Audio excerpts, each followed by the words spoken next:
Njëri nga komandantët e parë të gardës zvicerane ka qenë shqiptar Konstantin Araniti, çka i bashkonte shqiptarët dhe zviceranët në atë kohë.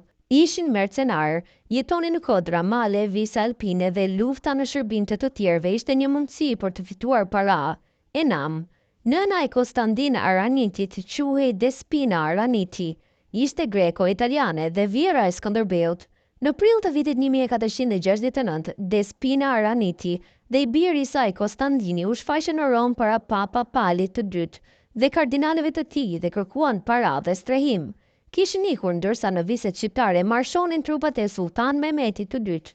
Despina Araniti përballej me një problem, djali i saj tjetër i ishte bashkuar trupave osmane dhe sulmonte pozicionet e Venedikut.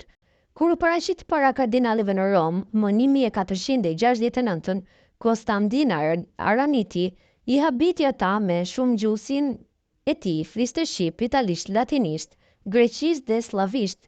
Historiani Oliver Jens Schmidt supozon se slavishtja e tij ishte maqedono-bullgarishtja. 6 maj, dita e Shën Gjergjit, merret si data e lindjes së Skënderbeut.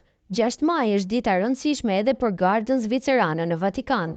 Atë ditë betohen gardistët e rinj. Më 6 maj 1527, gjatë plaçkitjes së Romës, 147 mercenar gardist zviceran u hodhën në mbrojtje të papës dhe dhanë jetën e tyre për shkak të vdekjes së papës. Ceremonia e betimit të gardistëve të rinj si vjet është shtyrë për në vjesht. Armata më e lashtë në botë pranon vetëm burra në radhët e saj, por nga viti 2030, kur pritet të jetë gati një kazermë e re, portat e gardës zvicerane du të hapen edhe për gra. Sipas të gjitha gjasave, deri më tani, pjesëtarët të gardës së Vatikanit mund të bëhen vetëm shtetasit zviceran mes moshës 19 dhe 30 vjeçare. Ata duhet të jenë së paku 1,74 metra të gjatë dhe të praktikojnë besimin katolik. Ushtarët obligohen të shërbejnë 26 muaj, gjatë kësaj kohe, ata janë shtetas të Vatikanit.